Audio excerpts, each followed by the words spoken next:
For LBC, I'm Tim Daly. This is LBC from Global, leading Britain's conversation with Iain Dale.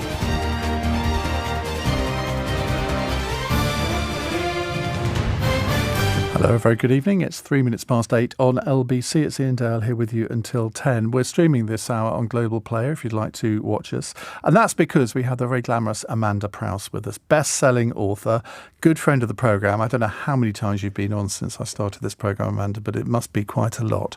And that's because the listeners love hearing from you and they love reading your books. Now, how many books have you sold altogether now, do you think? I think nearly 10 million. 10 million books. I'd like to get to 1 million, frankly. But I mean, let's. You've written this memoir called Women Like Us, and obviously most of your books are novels. Do you find writing non-fiction more challenging than writing fiction? Because I know you told me once that you get an idea in your head for a novel and you just write it. You don't have a chapter plan. You don't have a plot. It all just sort of comes out as you write. You can't really do that with a non-fiction book, can you? No, you can't. It's very different and a different discipline. And I think with fiction, I get to craft the most pleasing endings, which is wonderful. For example, if something bad happens to a character, I always erase that line and say, and actually, it was a dream and she was asleep on a beach having a lovely time, because I can't bear to leave them in jeopardy, and then erase it the next morning. When it's your own story, which this is, my story, I didn't get to do that. And I think it was cathartic, but also quite painful. I had to dig quite deep and look at my life, going back to childhood to the present day. And I didn't really think I'd show it to anyone. I thought I was writing it for my own benefit. But I hope it is something that will be interesting and of benefit to people like me, women like me. And I think it's interesting because in a way, and I don't mean this in a sort of pejorative way, but I mean, you had quite an ordinary upbringing in many ways. I mean, but you had lots of struggles with which you were trying to cope with almost by yourself. And you had all of the usual things, particularly as a teenager, sort of body shame, didn't you? Yeah, very much so. And I have had a very ordinary life and a very ordinary upbringing. And that's actually the point, that this is all of our stories. I think it's very relatable. But I come from a very large, close family where I've been adored all my life by my family, particularly my mum and dad, who are incredible. And I think I never knew how to get out the blocks, Ian. I think if I look back to my childhood and thought, well, I'd love to get a book published, or I'd love to travel the world, I thought, well, that's not for people like me. You've got to either be wealthy, and have an east wing with a library on it, preferably a couple of staff. Wouldn't that be nice? Or you've got to be... you had that now with your 10 million book sale. Yes, it depends what has been, darling. Or I think it's, I thought you've got to be super skinny. And I was never in the attractive club or the glamorous club or the sporty club or the clever club. I was just very, very ordinary, actually. And I didn't know how to get out the blocks. And I had all these ideas in my head of the life I wanted. How did you get to be that person?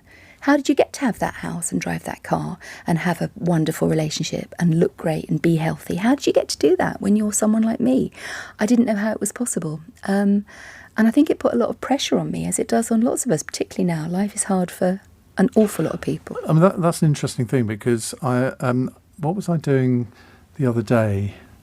No, yesterday. I asked someone the question, I think it may have been on Cross Question, when I said, would you like to have been a teenager nowadays or when you were a teenager? Because to my mind, being a teenager now is much more difficult than being a teenager when we were. I mean, you're a few years behind me, but sort of in the 70s. And the pressures on teenagers now are so much more.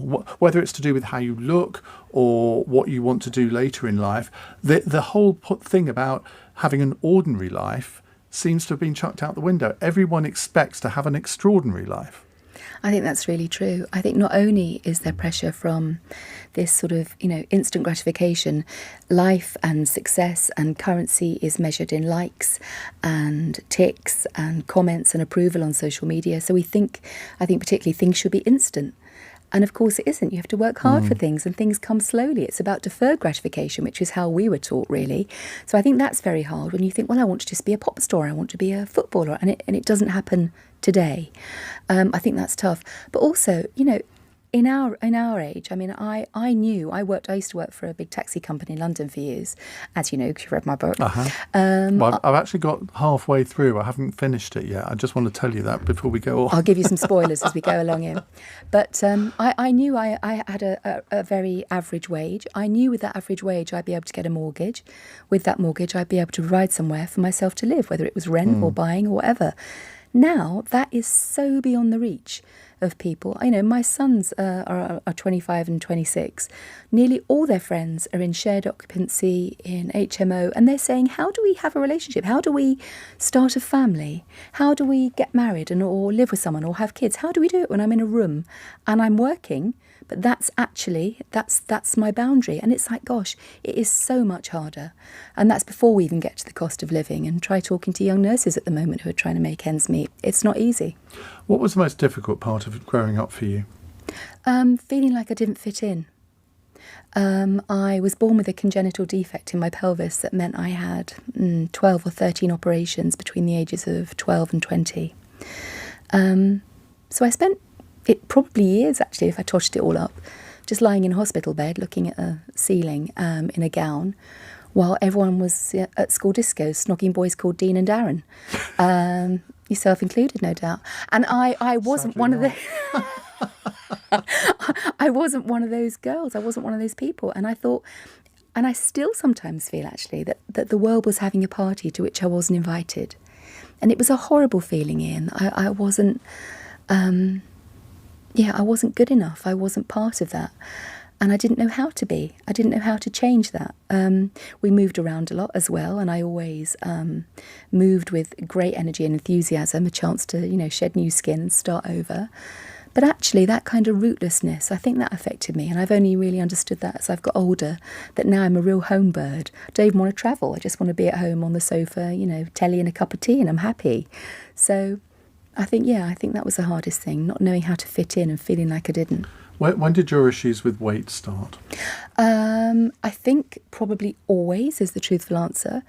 I can remember being lovingly and affectionately, teased because I was a chubby little thing or because I was very clumsy or all those things. And I think that sort of stuck with me, even though it was said and done with love. I get it.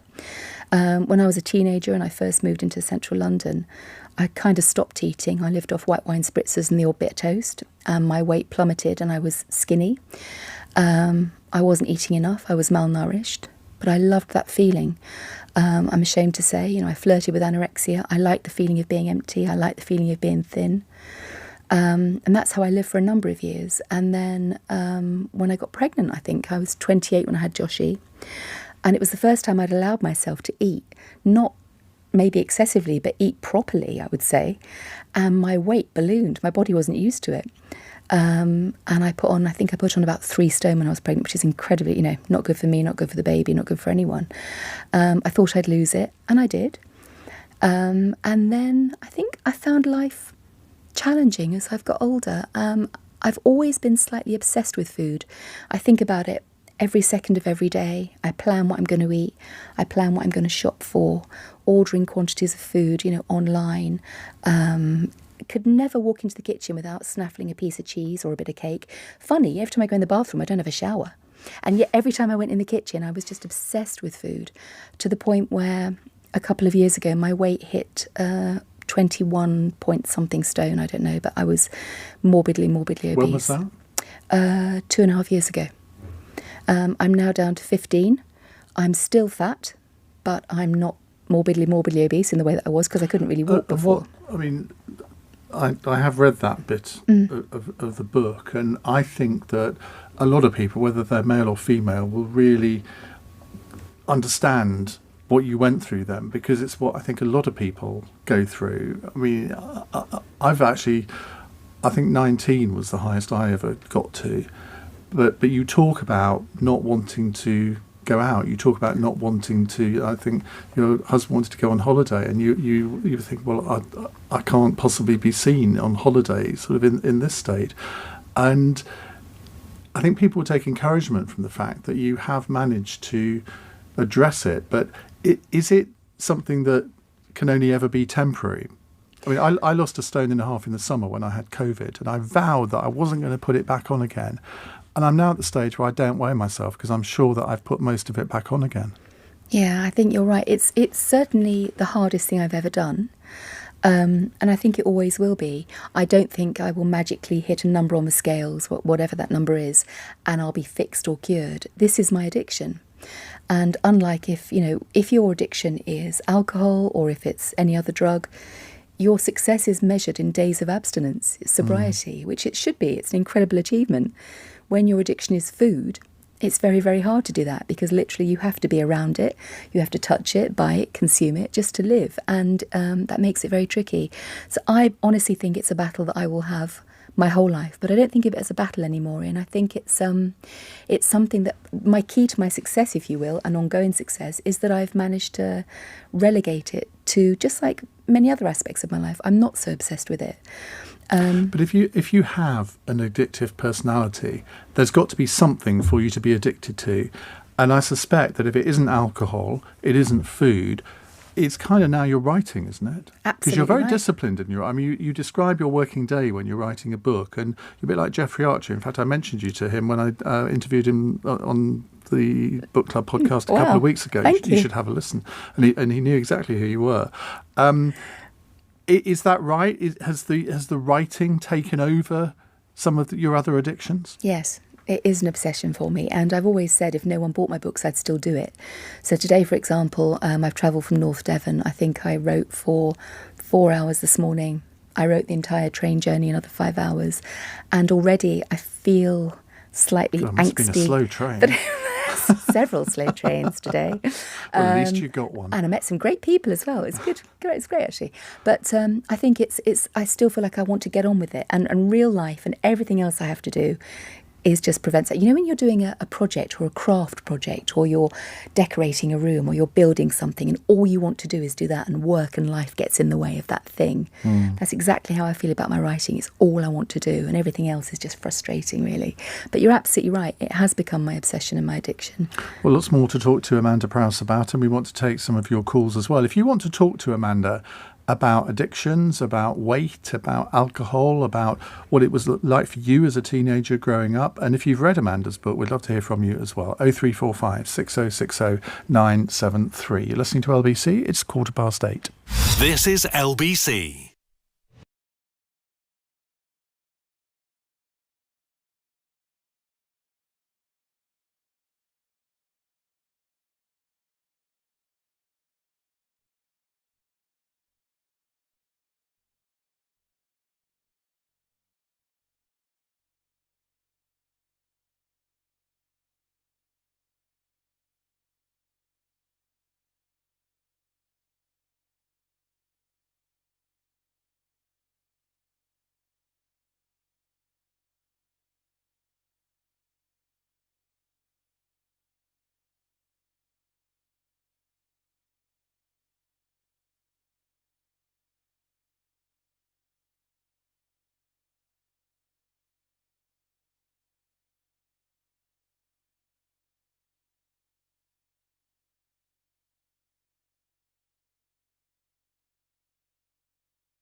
Leading Britain's conversation. Iain Dale. Tweet at LBC.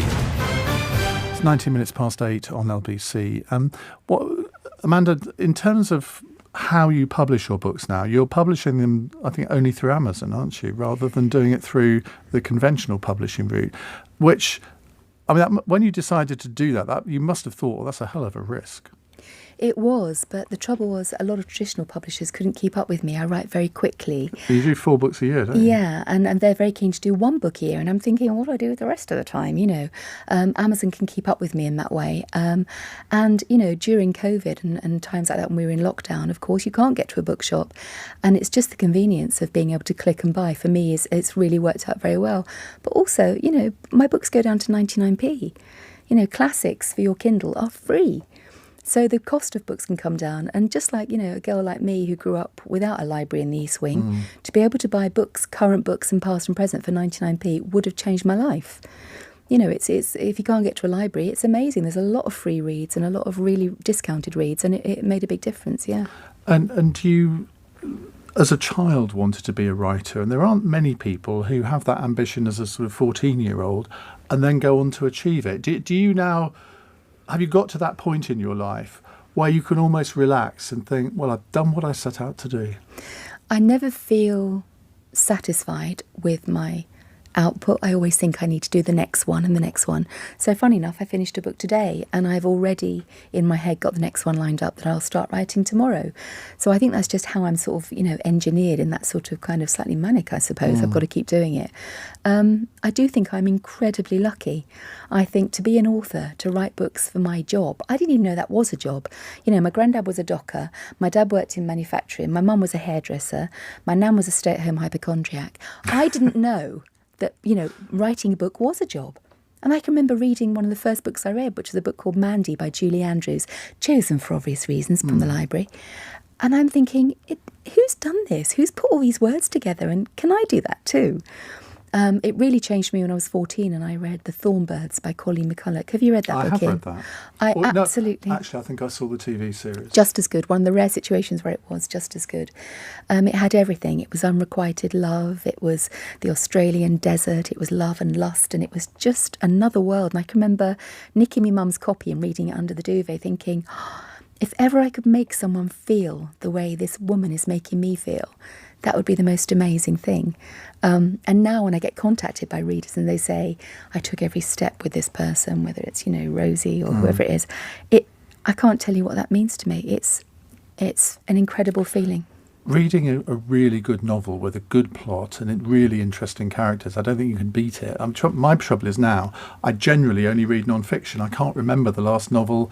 In fact, it was probably one of yours, the last. I can't keep up with you, so I haven't read all of you. I've read several of them. And you have this unique way of grabbing people's attention in the first few pages, which is really important for a novel. If you haven't got me by page 10, I give up, I'm afraid. Me too, yeah.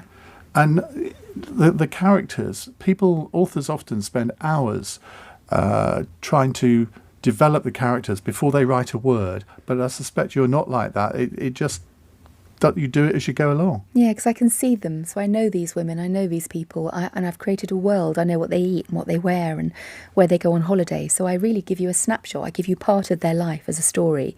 But any of my characters, you could right now ask me about any of my books, any of my characters. I could tell you where they are today, what they're doing, how they've moved on, how they've fared since the end of that novel.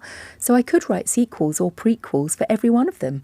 If I felt like it. I mean, I don't, but I could, because I see them all. They're real to me. So I don't have to think too hard about it because I know them. Have you never thought about doing what Jeffrey Archer does and does sort of like 8 books with the same main character, just tracing them through their life? I did that. I've done that in 3 books. Dot Simpson is an elderly lady who makes her first appearance in Poppy Day, one of my first books. And it's Poppy's nan, and she's suffering from dementia. And she makes these outlandish claims about her childhood when she visited the Caribbean. And it's like, oh, bless her, she's got dementia. And it really broke my heart because I wanted people to see that she wasn't just an old lady sitting in the corner in elasticated, waisted pants. Actually, she was a teenager, just like you and I, and she had this amazing, vibrant life. So I wrote a prequel with her life called Clover's Child. And then she makes appearance again in Will You Remember Me as a sort of spiritual guiding figure, I suppose, for her granddaughter. So I have done that for Dot's life, and I loved it. And I've written a trilogy called Anna, Theo and Kitty, where it's all of their lives from births until the end of their lives. Big spoiler, not all of them, some of them. And basically it's their whole lives and the interconnections and the twines and the love affairs. And I love doing that. I wrote them all at the same time. That was great fun. Do you ever base any characters on people that you know? All of them. Really? All of them. Yeah, you have to, because even if it's sort of a subconscious thing, I think you're picking up quirks or the way people say things or a very measured way of speaking. And I think, oh, that's interesting, that's great, and I just lock it away and those traits come out, I think. Have you ever had anybody say, Mandy, that's me, isn't it, that character? I have had a woman who wasn't a great close friend, say to me, oh, I didn't like her. And I thought, oh dear, because it was very much based on her, yeah. And she's here with us tonight. I mean, I don't know whether I could write fiction. I did start a novel once about 20 years ago and wrote a chapter, and then I don't know what happened to it, but I came across it 10 years later. So I read it as if it had been written by somebody else. And I thought, wow, this is quite good. I might have a go at this one day, but I never have. But that's got to be the best sign, hasn't it? If it's hooking you, then it's going to hook other people. The only idea I've ever had was writing about my great uncle, Clifford Norden, who was killed 10 days before the end of World War One. Oh. And I thought, what a great way of doing a novel about somebody who actually existed, about what his life might have been like had he lived. You'd have to start with his death, wouldn't you? That would have to be the beginning. Absolutely. Oh, I can see that, Ian. So I think that'd be lovely. Don't nick that idea. No, copyrighted, heard here, yep, digitally captured. Oh, that'd be lovely. I want to talk to you about something that you told me when you came into the studio, because grief is something that we cover a lot on this programme. And I mean, anybody that gets to 50 generally starts going to more funerals than weddings. And I'm certainly at that point, although I've been to do 2 weddings this year. But your family has experienced a real tragedy in the last couple of weeks. Do you want to tell us about it? Yeah, very sadly. My wonderful younger brother Simon passed away very suddenly a couple of weeks ago. And we are absolutely just felled by grief. And it's weird, isn't it? Because it's the one thing that happens to us all. Grief and death are universal. And yet it feels unique. It feels like your own particular kind of torture, your own particular kind of hell. I think we're still processing it. It's very, very new, very raw, and it doesn't really feel real. Certainly, I don't think it does. And yeah, it's weird, isn't it? We were sort of just bumbling along and worrying about Christmas and, where we were going to go for lunch and who's buying the crackers and that sort of stuff. And suddenly, real life stops and everything is sort of suspended, and you are, you just want to curl up and get under a duvet really and let everything pass you by. But we are a strong and loving family, and it's that love that will be our glue. And my parents are just, I don't know how they're doing it really, Ian. They're being amazing for us, I know. And sort of falling apart in quiet, I guess. But we will all get through it together because we have each other. And that's exactly what Simon would say and want. And in terms of longer term, I mean, one of the things that, I mean, both of my parents died in the last 10 years. And I thought when my father died, that was when I kind of grew up, because there's no one to fall back on then. Yeah.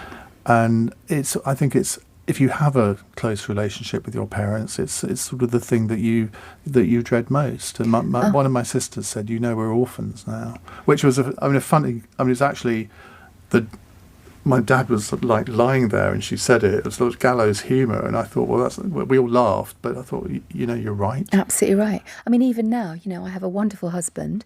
I have 2 grown-up sons who are amazing, but still, it's my mum and dad I'll phone if I, can't find change for the bus, or I need a direction or a cooking instruction, which I do regularly. I'll call my mum and dad because they're my mum and dad. And even though I'm a grown-up, I'm 55 and I'm still very, very fortunate, I know, to have my mum and dad. They're the people I call. So I can't even begin to imagine what that will be like and feel like. I try to imagine it, because I think if I can maybe play it forward a bit, plan it, think about it, it might be less painful. But you know what? Simon's passing has shown me that you can't actually. It is going to be painful, and I almost can't think about it, Ian. Desmond says on a text, Amanda has such a soft and calm voice. I could listen to her all day. She'd be a great Audible reader. Can you get your books on audiobooks? Thank you so much, Desmond. I've actually done all my books are on. Yeah, thank you. It's a horrible thing. I hate recording audiobooks. Do you? I quite like it. I think why I like it though, Ian, is because I get to shut in a studio for 5 days and no one can get to me and say, have I got any clean pants and what's for dinner? I quite like it. Takes all sorts. Somebody else says, Amanda, you're an inspirational author. I remember our English teacher at school, a rather grumpy man, always used to say if you were going to be an author, you would have been by now. We were a class of 14-year-olds. Glad times have changed. You see, that is so important, isn't it? You need a teacher to give you the inspiration or to believe in you. Yeah, and I didn't have that. I had a teacher who was quite dismissive. I've actually written about it quite a lot in the book. We were asked, as I think we were about 7 or 8, what we wanted to be when we grew up. And there was a usual hands up. You know, someone wanted to be a ballet dancer, someone else wanted to work for Cadbury's and eat all the chocolate, which I thought was very smart. And I think I said, I would like to write a story. And I can remember her almost laughing into the back of her hand. And she said, well, you know, hope you've got a plan B. And I remember thinking, oh yeah, she's right. What would I ever write about? Never climbed a mountain, haven't done anything, just lay in bed, having operations on my pelvis, you know, and having water fights with my brothers in the garden of a summer. It's not very glam, and no one's going to want to read about that. Another text. Hi, Ian and Mandy. I absolutely loved this book and devoured it within 2 days. I laughed through some chapters and then cried through the next. One of the most moving parts of the books was the experience of sexual assault as a teenager. Why did you decide to share that dark period of your life with your readers? Lots of love, Grant Tucker. Grant was the guy that got you onto this programme. He used to be my PA. I didn't did. actually see it was from him That's until I so read funny. I love Grant so much. Hello, darling. I think it's important because we all go through it. Every single one of us has a story like mine. I'm not unique. I'm not special. I am just a woman like you, you know, a human like you. And it does happen to all of us in some form or another. I am yet to find anyone of my age who hasn't said, oh yeah, I was on the tube, someone put their hand up my skirt, or yeah, I got pulled into a van but I managed to get out, or someone, even one of my friends just yesterday put a story on Instagram, Mixter, saying she was in a carriage with a guy on her own on the train and he just started weeing next to her. My God. And she said it was the most powerful, scary, you know, she was really petrified. And I thought, yeah, that happens. It happens to all of us. So I think that's why it's important, because I am just an ordinary person and there are ways to get over it. It doesn't need to define you or scar you or mark you, and I understand why it does, believe me. But there are things you can do to say, you know what, that was just something, one aspect of my life, and I'm not going to let it define me or shape me or hold me back in any way. But have you had comments from people who say, well, why did you feel the need to put that in? Because I know I related an incident some time ago on the programme where many years ago was subject to a sexual assault. And I got home and my partner said to me, can you keep nothing private? And I said, no, it's important to talk about these things because there'll be many people listening, many men listening, who that has happened to. I mean, luckily, it didn't go the full way. Otherwise, I might have been completely traumatised by it, but I wasn't. But I thought there'll be lots of people listening who've been through this, and as it proved with the number of calls that then came in. So I think it's important to talk about these things because it means that people realise they're not the only ones that it's happened to. I remember that. I remember you talking about it and I remember being profoundly moved by it. And also I thought you were incredibly brave. And my view is that if you have a platform, which you do, which I do, I think it's very important to reach out and say, actually, you know what? This is what happened. But the important aspect of it is not that you're sharing salacious detail, but you're saying you're going to be okay. And you didn't actually share salacious detail. No. I mean, you said what had to be said, but no more. No, and I think that's very important. And the message is, the point is, you're going to be okay. If this has happened to you or similar, you're going to be okay. No matter how much you're hurting right now, what you're going through, you will be all right. We'll have much more from Amanda Prowse in just a moment. Her book, if you'd like to buy it, is called Women Like Us, a Memoir. And we're going to come to your calls. If you'd like to ask Amanda any questions about the subjects we've been talking about, in particular body image, struggles with weight, grief, 0345 6060 973. It's 8:33 News Headlines with Tim Daly. Unions involved in the latest round of strikes across the country will meet next week to discuss coordinated action. Civil servants have voted to go in favour of walkouts a day after nurses at most NHS trusts did the same. A man's been told he'll serve another 15 years behind bars for the murder of his former partner. Stephen Craig's already been in prison for nearly 2 decades after he set Jacqueline Kirk on fire in a car park in Weston-super-Mare in 1998. And the Defence Secretary is saying he will believe it when he sees it. After Russian troops were ordered to leave the Ukrainian city of Kherson, Ben Wallace says it would be a significant psychological blow for Moscow forces to leave. In the city, the FTSE 100 has closed up 79 points at 73.75. The pound will buy $1.16 and €1.14. LBC weather, rain continuing in northern Scotland tonight, patchy light rain for the west, and a low of 11 degrees. This is LBC.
Iain Dale on LBC. 8:38 on LBC. Best-selling author Amanda Prowse is with us. Her latest book is not a novel, it's her autobiography, Women Like Us, a memoir. We've been talking about it, but now it's your chance to ask Amanda a few questions about the subjects we've been talking about, or indeed the art of writing, because I think there are so many frustrated novelists out there who... do you think we've all got a novel in us at some point? We just have to start writing it. I think everyone does, but maybe it's not a novel everyone would want to read. But I think, yes, my biggest sort of thing is if you feel you want to write it, then you probably can, because I never think I'm going to hike up a mountain. I know I can't. But it's just so cathartic. I mean, I think the idea is not set yourself too big a goal. Don't think I'm going to be the next, JK. Be the next you. Write a list, a paragraph, a poem, anything. Just it's such a lovely thing to do. 0345 6060973. Jules is in Sutton. Hello, Jules. Oh, hi, Ian. Yes, Hi. I was just on the way back in my car from visiting my dad in hospital, actually, and I was just listening in, and I rang a couple of weeks ago when the issue was about the way we speak and accents. Oh, I remember you, yeah. Listening to Amanda, I was really fascinated and really identified with what she was saying because, due to like bullying in school, I gained lots of weight and lost loads of confidence, and I almost still feel to this day like I haven't quite got out of the starting blocks, or I'm where I want to be in life. Because I went onto uni to study performing arts, drama. And but never followed it professionally because I got into the charity voluntary sector, and now I work in fundraising. But yeah, what's within me is this real desire to express myself and be creative through performing, through acting, singing. And I'm sort of 43 now, and I'm just thinking, is it too late? I've done a bit of Amdram, but yeah, Amanda just really inspired me with her writing, and it's just really getting to that point where you can present yourself and not be afraid of who you are and what you've got to show, but be confident in it, because I really want to do it before it's too late. How old were you when you first published your first novel was published? 43. There you go, Jules. I really? kind of knew Okay. the answer to that, so I mean, that ought to give you inspiration. That does, actually. No, I'm really going to get into it. I'm just trying to work out ways or routes into it. It's just frustrating when you got lots of life going on. Yeah. What advice would you give Jules? I think it's hi, Jules. First of all, I hope your Hi. dad's okay. I'm sorry to hear that. Thank you. But also, it's funny, isn't it? I never actually thought, right, I'm going to write a book and get it published. I thought I'm going to write something and see if I can do it. And there's a huge difference between setting something that feels so huge, is almost insurmountable and unachievable. But actually, there are many ways to scratch your performing itch, whether it's doing a podcast, whether it's doing a one-man play, which you record and put out on the internet, which you can do for free in a phone in the comfort of your own room.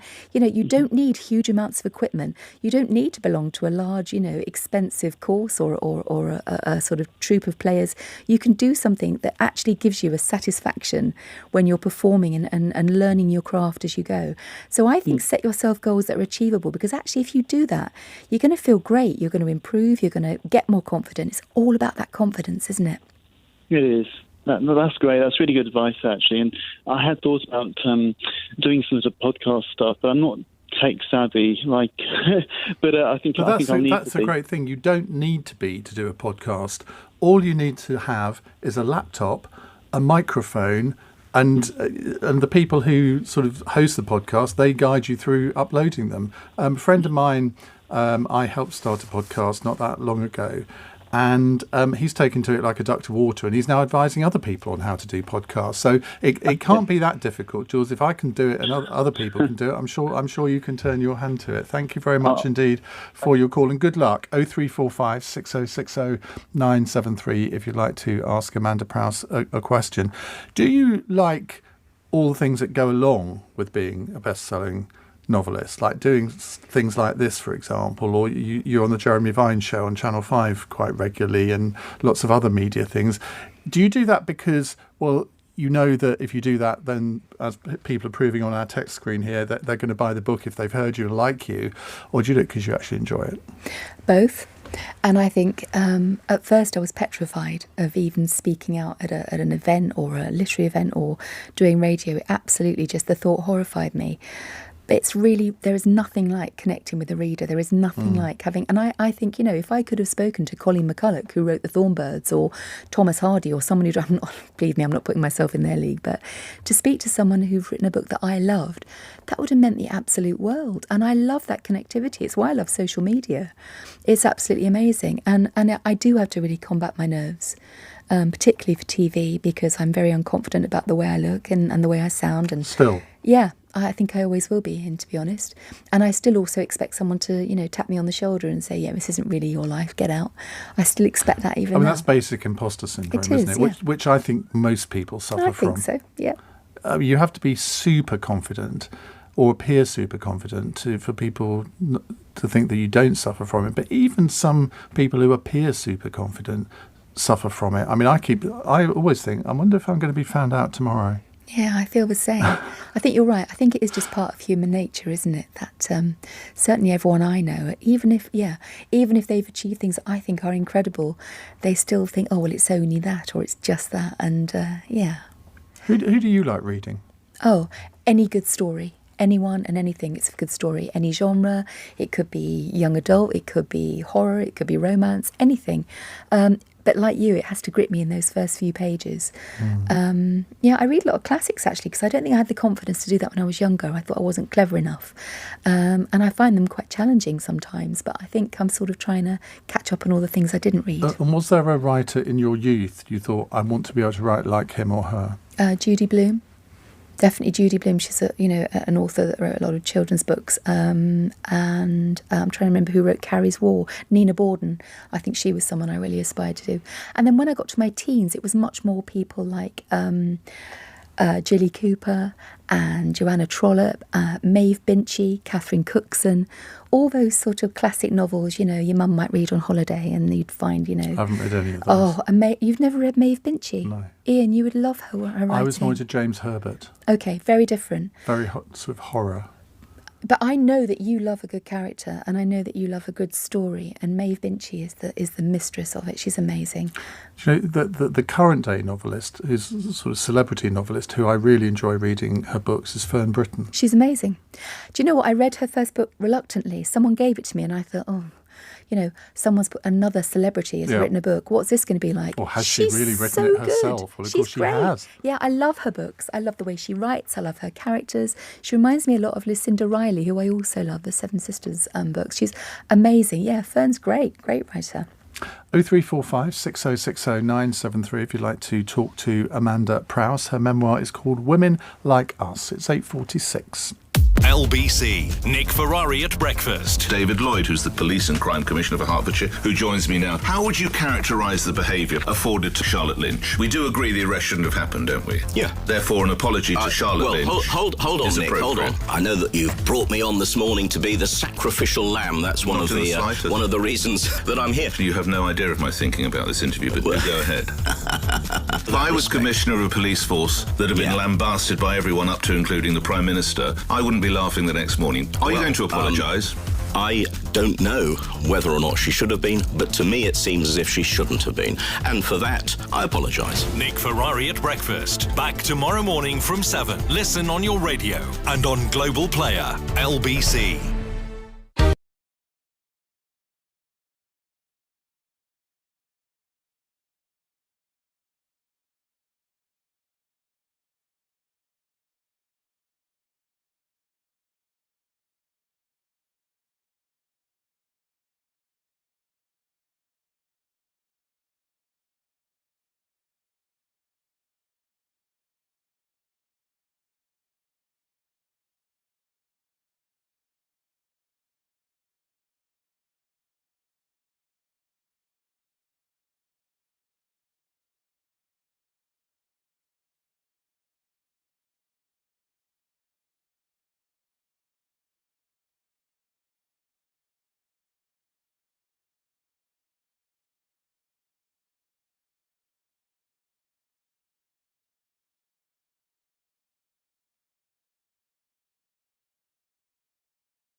Iain Dale. Text 84850. This is LBC.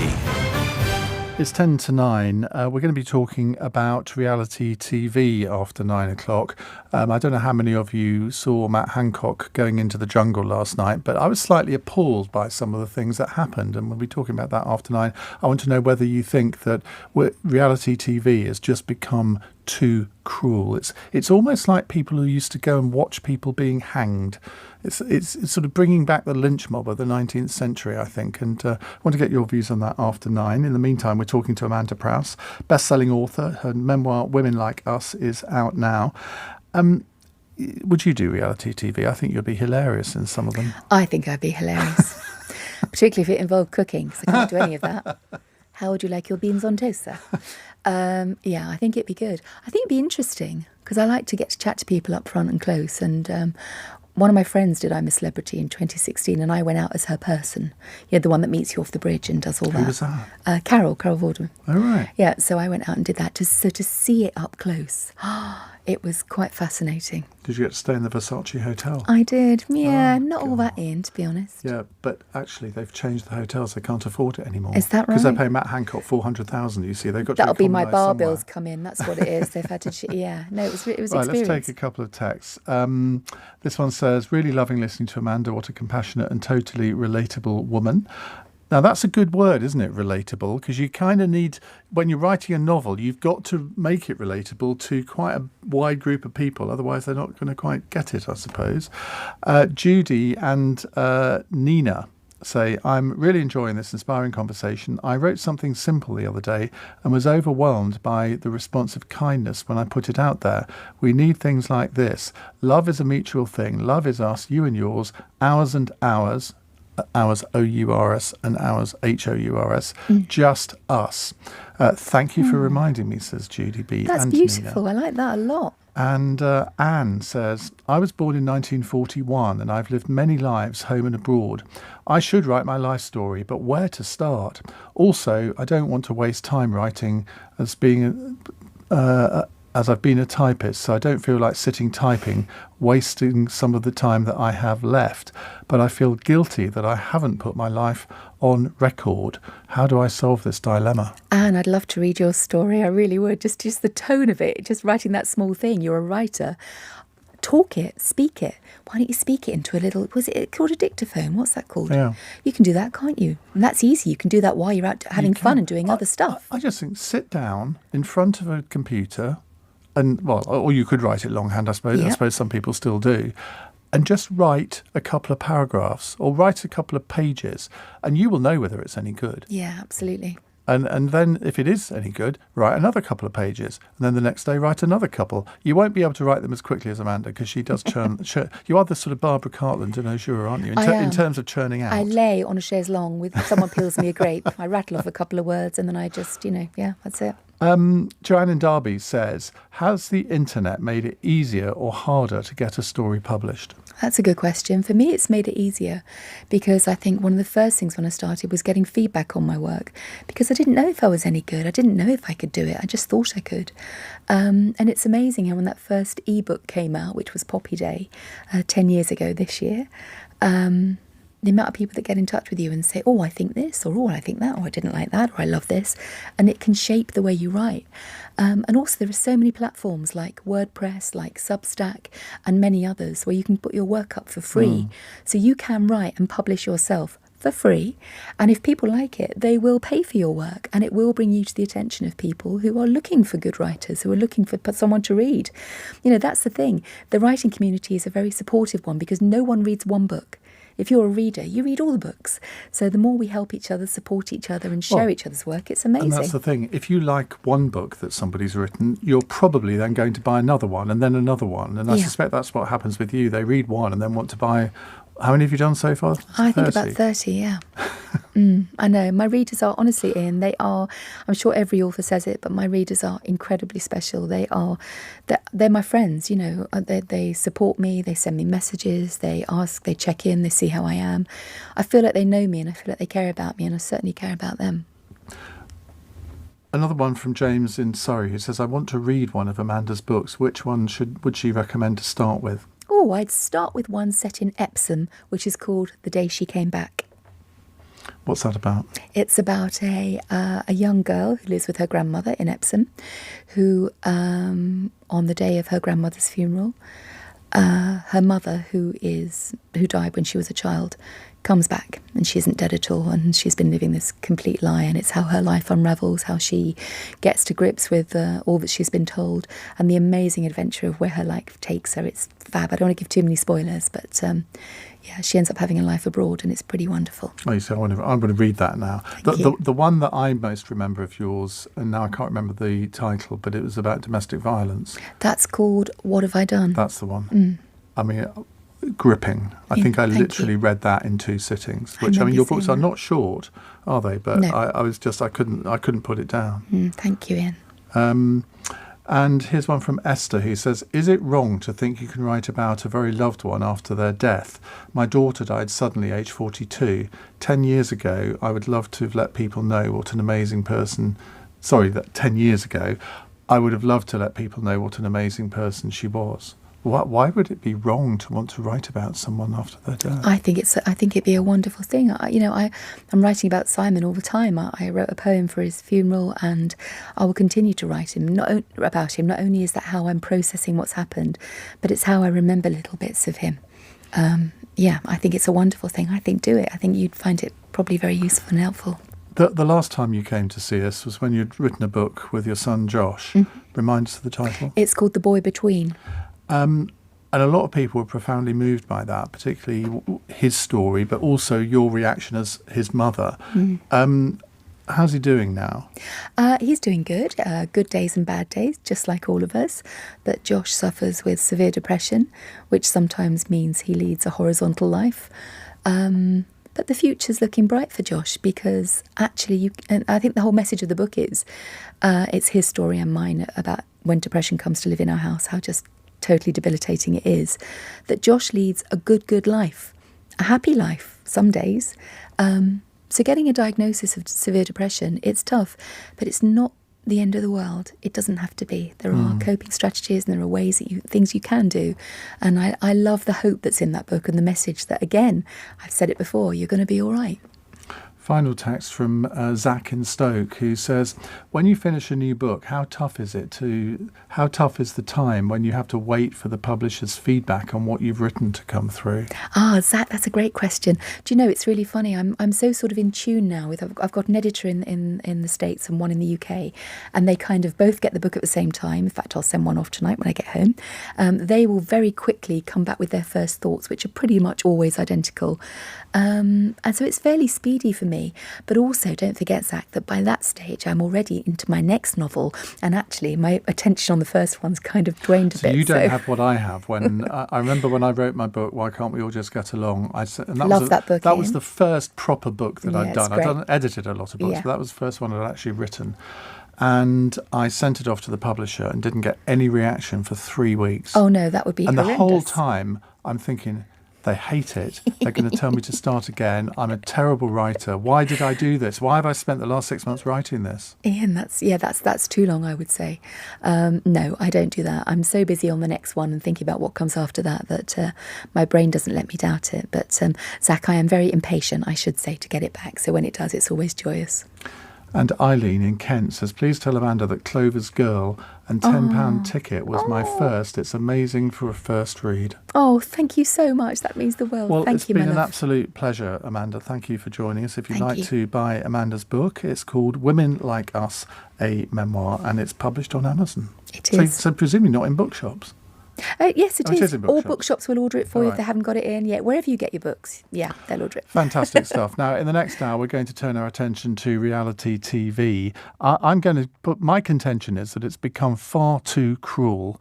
And I want to know what you think. Do you think that maybe it's just a reflection of society and our society hasn't changed in 300 years, and that if we had public hangings now, you'd get the same kind of people going to watch them as well? It's depressing, isn't it? 0345 6060 973. It's 9 o'clock. On your radio, on Global Player, and Play LBC. Leading Britain's conversation. This is LBC. From Global's newsroom at 9 o'clock, the leaders of unions involved in the current wave of strikes across the UK have announced they will meet next week to discuss coordinated action. On Wednesday, the Royal College of Nursing announced its largest ever walkout, while more than 100,000 civil servants have now backed industrial action.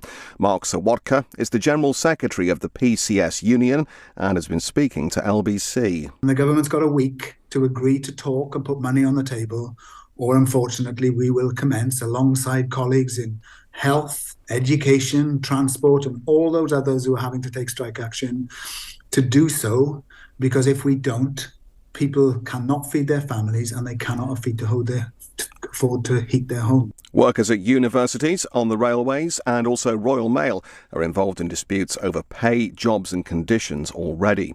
Rishi Sunak has insisted he wants to find a negotiated solution to the Northern Ireland Protocol. The Prime Minister's been attending a British-Irish Council summit in Blackpool. It included his first official meeting with the Taoiseach, Michael Martin. I think we all recognise that the protocol is having a real impact on the ground, on families, on businesses in Northern Ireland and threatening Northern Ireland's place in the United Kingdom, and I want to resolve that. I'm deeply committed to the Belfast Good Friday Agreement. I want to see the institutions back up and running in Northern Ireland, because that's what the people of Northern Ireland need and deserve. A police officer has been stabbed to death during a suspected terror attack near a railway station in Brussels. Belgium's Federal Prosecutor's Office says 2 officers were targeted in the incident.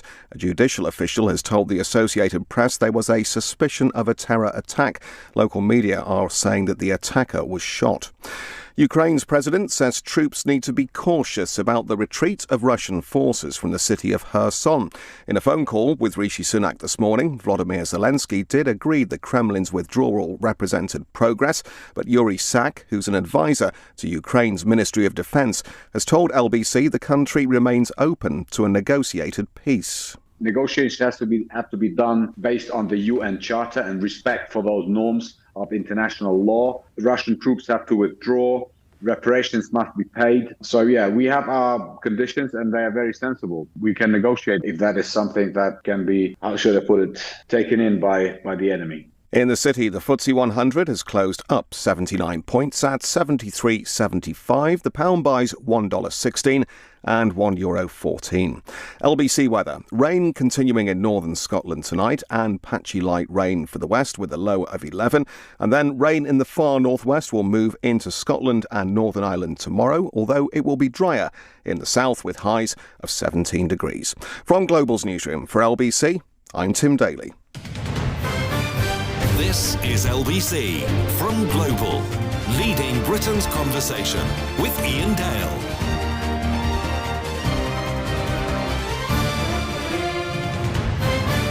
Hello, a very good evening. 4 minutes past 9 is the time on LBC. Now, I quite like watching reality TV programmes. You can veg out watching them. You don't have to think about very much. They can be quite entertaining. They can be quite addictive. But one thing I've noticed in recent years is that they've become sometimes incredibly cruel. Now, I'm not thinking about programs like Strictly. I don't watch that unless there's someone I know in it. But certainly I'm a Celebrity. I think I saw the worst side of reality TV last night when clearly most of these celebrities in the camp, and you think, well, how can Ian have watched it? It's on when he's on the radio. Well, I watched it when I got home. I know I'm that sad. And I watched it because Matt Hancock was going into the jungle and I wanted to see the consequences of that. And it was pretty unedifying, not from his part. I actually think he did rather well, and I think he surprised, but certainly the comedian that he went in with, Sean Walsh. I think he expected to hate him, and actually they got on quite well. But when he got into the camp, it seemed to me that the producers had briefed all of the campmates to ask him really questions that he would never have been asked if he'd been anything other than a politician. And I just found it a bit unedifying. And then you have the public vote making him do the Bush Tucker trial. Well, he'd already done one and absolutely sailed through it, showed no fear, no trepidation at all. And I suspect that that's what is going to happen each night, that he gets voted on to do these things. And then you have the Cabinet Minister, the Northern Ireland Secretary, Chris Heaton Harris, being asked about this morning, about his introduction to the jungle. And he revealed that even parliamentarians are trying to inflict misery upon the former Health Secretary. I do believe there's quite a lot of people in a building not too far away from here, the House of Commons and the House of Lords, who've downloaded a certain app so they can vote. I'm not sure if that's a good thing. I've read this morning what he said about how he wants to prove that all MPs are human, and that's actually, that is true. All MPs are human, but I think we do that every day in our constituencies and what we do in Parliament. What does that say about MPs that they're downloading the app especially so they can vote him to do Bush-Tucker trials? Now, I get that a lot of people think he shouldn't have gone into the jungle being a serving MP. Chris Moyles said on the programme last night that he thought, well, he ought to be at work. And that's a perfectly reasonable point of view. I can't have a bit of sympathy for that myself. But I just thought that he was being hung out to dry on this programme last night. And bear in mind that there have been quite a few incidents in recent years where people have been horrible to celebrities and there have been some tragic consequences as a result of that. And sometimes you do have to wonder whether these things are being produced in the way that they ought to be. I say no more than that. I don't want to make television boring to watch, but there are limits which I think sometimes that you shouldn't go to. And then you have the sight of Boy George saying he doesn't really think he can be in the camp with Matt Hancock because his mother had got COVID and nearly died from it. And he was sort of saying, well, if she had died, he couldn't be in the same camp as Matt Hancock. Well, Boy George is a very popular singer, very popular celebrity in many ways. But I think sometimes you have to be careful about how sanctimonious you're going to be, given that we all have pasts, and Boy George certainly has a past.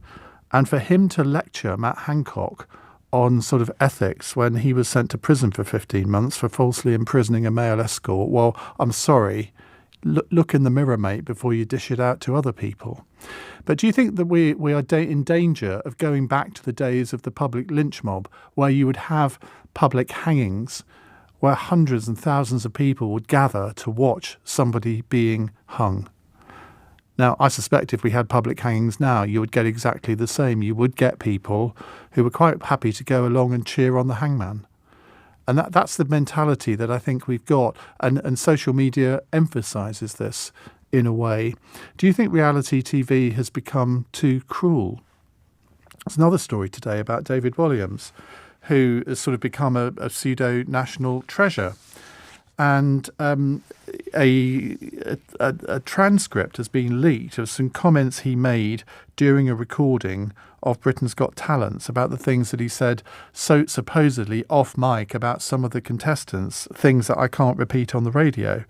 Now, again, pretty cruel things, it has to be said, but had they not been leaked by somebody to The Guardian, nobody would be aware of them. And they're things that he said in a break to his other judges. And you think, OK, they're pretty nasty, but they were supposed to be said in private. I'll be completely honest.